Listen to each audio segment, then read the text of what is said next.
bonsoir et bienvenue dans une nouvelle émission de Tribune Libre en compagnie ce soir de Laurent Gradel. Bonsoir Laurent. Bonsoir David. Rafik Mezrich, bonsoir Rafik. Bonsoir. Et Philippe Paula, l'avocat des arbitres. Bonsoir David. Philippe. Ce soir, on va analyser donc ce match contre Châteauroux, un match pas très facile donc à décrypter Laurent, puisque ça a débouché donc sur une défaite des Troyens face à des Castelroussins très regroupés. On va parler d'ailleurs de ce bloc en premier lieu parce que c'est vrai qu'il a posé problème. 10 joueurs castelroussins regroupés dans leur moitié de terrain. C'est difficile de développer du football dans ces conditions. Disons que c'est surtout le fait qu'ils aient ouvert le score. Je pense que sur coup de pied arrêté, c'est pas étonnant. Sur coup de pied arrêté, donc ils ont facilité, mais ils ont très bien défendu. J'ai trouvé vraiment un bloc qui était compact, très peu d'espace. Ils ont très bien bloqué les couloirs. Ils ont empêché quand même aussi bien Nsakala, Sidibé d'apporter un petit peu le danger dans leur couloir. C'est vrai qu'on a eu énormément de mal et on se rend compte par le peu d'occasions que les Stacks a eu, mais il y avait une grosse différence physique aussi. Moi j'ai trouvé les Stacks très fatigués sur ce troisième match en 8 jours. Déjà contre Guingamp, il y a eu des signes alarmants. Rafik, c'est vrai qu'on sait par expérience que les Stacks n'aiment pas jouer contre des équipes comme celle-là qui sont très défensive et c'est vrai que ça débouche généralement sur pas grand-chose. En plus d'être défensive, j'ai trouvé techniquement Châteauroux au-dessus de l'Estac.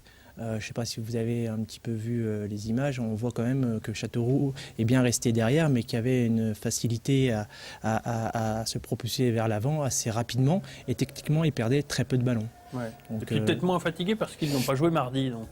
Sûrement aussi. Ça a sûrement joué aussi. Sûrement, je pense aussi, oui. On a vu certains signes de fatigue dans le camp troyen. Notamment Mounir Obadi qui s'est blessé. Ouais. C'est vraiment l'autre mauvaise nouvelle de la soirée, la blessure de Mounir Obadi.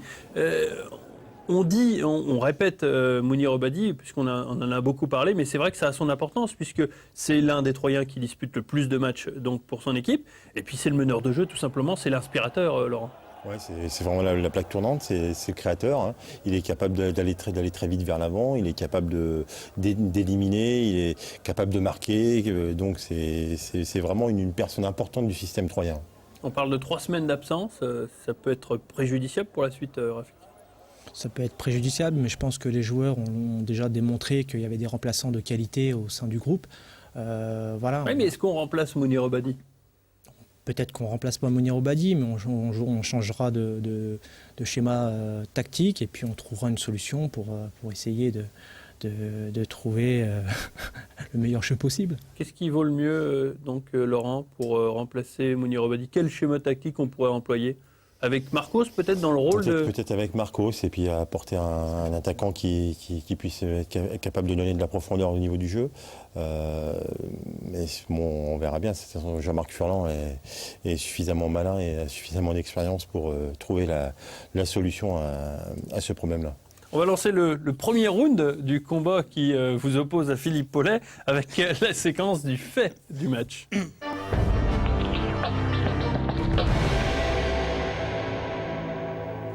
C'est une séquence voulue par Laurent Gradel qui a trouvé que l'arbitre, M. Bata, non pas le père mais le fils, avait été extrêmement sévère avec les Troyens, notamment les 2 milieux défensifs, puisque Troyes évoluait avec 2 milieux défensifs axiaux, vendredi soir, en l'occurrence Senza Yamissi et Thiago.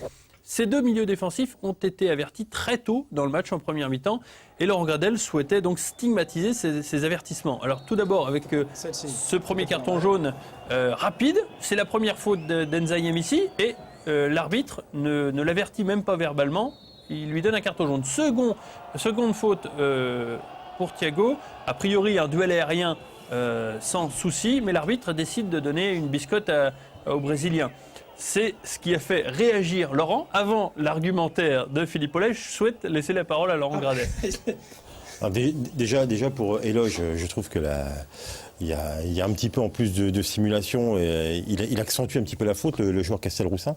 On est quand même au début du match, hein, puisque les 2 joueurs ont été avertis pratiquement dans le premier quart d'heure. Ça change beaucoup de choses dans la manière de défendre au niveau du bloc troyen. On s'en est rendu compte notamment sur Thiago en deuxième mi-temps, qui a très peu été au contact, qui refusait pratiquement même le combat pour éviter de ne pas se faire sanctionner une nouvelle fois. Trop tôt. Ouais, c'est ça, tout à fait. Donc c'est vrai que quand on se retrouve au bout de 6-7 minutes pour Éloge et puis une quinzaine de minutes pour Thiago, c'est sévère. Alors bon, en plus, quand je vois mettre des cartons pour ça, c'est... Enfin, pour moi, là, on se rend compte que là, j'aimerais bien savoir où est le coude. Où on voit un coup de coude, et puis alors après, derrière, la faute d'Éloge, ça me paraît... Juste une petite précision, c'est quand même que le joueur de Châteauroux, en l'occurrence Beauvu, se plaint de la cuisse. D'accord. Donc, je laisse Philippe développer. Allez, Philippe. Alors, après tous des briefings sur l'arbitrage, qu'est-ce que vous voulez que je dise? Alors, concrètement, il n'y a pas dans la gestion de la rencontre, il n'y a pas de timing pour mettre des cartons ou pas de cartons. Ça rentre dans la gestion de l'arbitre, c'est lui en fonction du jeu, en fonction du coup d'envoi, c'est lui qui estime le carton ou pas. Le premier carton, celui-ci, il est dans l'application des lois du jeu. Yamissi est en retard, il tacle au niveau de la cheville, c'est les lois du jeu. Non, il tacle pas. Il met un retardement. Je vous ai laissé causer. Oui, il a raison. Je vous ai laissé, messieurs, je vous ai laissé causer. Vous avez eu vos arguments. Maintenant, je vous donne le point technique de l'arbitrage. Donc là, automatiquement, il applique les lois du jeu, en retard, au niveau de la cheville.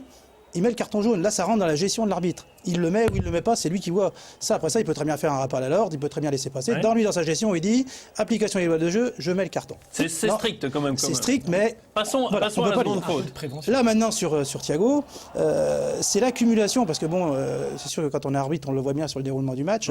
Il a fait 2 autres fautes assez méchantes dans le jeu et qui sont passées inaperçues, puisque c'était des fautes en retard. Ouais. C'est-à-dire, il y a eu 2 fautes de coups de coude, dont une au milieu de terrain, où le joueur s'est même plaint après par la suite, qui ont été mis dans le dos de l'arbitre, naturellement avec les oreillettes, ça a passé.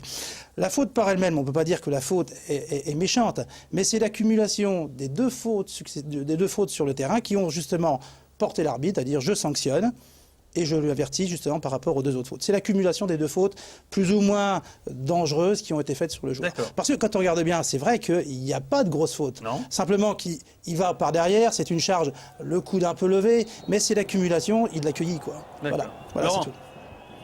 Juste, si on commence à sanctionner comme ça de manière comme ça, on finit jamais un match de football. Parce que là, c'est pas possible. Pas possible qu'au bout de 10 minutes de jeu, on mette 2 cartons jaunes comme ça. On peut avoir un carton rouge au bout de 30 secondes. On peut avoir un carton rouge au bout de 30 secondes. Il n'y a rien qui implique justement. Après, ça justifie. Là, je pense que dans la gestion, un rappel à l'ordre aurait peut-être suffi. On ne peut pas se mettre à la place de l'arbitre qui, dans sa gestion, dit effectivement j'avertis. Peut-être que s'il avait fait un rappel à l'ordre, ça serait passé au premier sur Yamissi, et il n'y aurait peut-être plus de carton de la rencontre. Ça dépend de l'arbitre. Et là, c'est la première faute. La première faute du match. Et encore. Quelque part, Philippe a raison, puisque finalement, le match s'est plutôt bien passé. Peut-être que s'il ne met pas ce carton-là, Thiago, ça continue, et puis... J'essaye de le défendre un petit peu. Mais il n'y a pas de règle particulière dans l'arbitrage. Alors, c'est qu'à la fin de la rencontre qu'on dit effectivement, l'arbitre a eu raison ou a eu tort. Moi, j'ai fait des rencontres où n'importe quel arbitre sans carton, on voit bien si on embarque général à la fin de la rencontre, on se dit j'ai loupé mon match parce que j'aurais dû mettre des cartons. Là, il applique les lois du jeu. Bon, c'est ça. C'était dans sa gestion, dans sa technique. Ça se défend. C'est prendre la gestion de la rencontre. D'accord. Ça, il n'y a pas de règle particulière. C'est un bon argument. D'accord. Prendre la gestion de la rencontre. Je ne connaissais pas. Je sens Laurent Gradel qui boue. On ne va pas lui donner la parole parce que comme là dans le schéma tactique ou technique, moi je suis pas assez fort, je peux pas vous aider, mais il y a des fois le joueur va-t-il partir ou pas. D'accord, Philippe. D'accord. On va parler. D'accord, Philippe. On va parler d'autre chose. On va parler d'autre chose. On va parler des contres Castelroussin qui étaient assez efficaces, notamment par la vitesse de Bourgeois ou par la vitesse aussi d'exécution de Grange, qui était très intéressant au milieu de terrain. Mais à chaque fois, ils ont plutôt été maladroits dans l'utilisation du ballon. On va le voir sur ces séquences, puisqu'il y en a plusieurs, en première et en deuxième mi-temps. Et c'est vrai que, de par leur jeu, ils ont plutôt bien utilisé leur force de percussion. Ils ont été, dès la récupération du ballon, ils allaient très vite pour se projeter vers l'avant. Bourgeois est un attaquant très intéressant qui remue beaucoup. Grange, pour moi, a été l'homme du match, parce qu'il a été capable, en plus de bloquer le couloir sur Sidibé.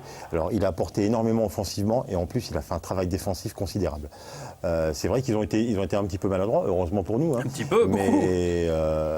Mais bon, quand on est capable de se créer autant d'occasions de but, vous savez, ça ça me rappelle un petit peu les Stacks à l'extérieur, qui est capable de se créer autant d'occasions de but, et puis qui est par moments assez maladroit dans la finition.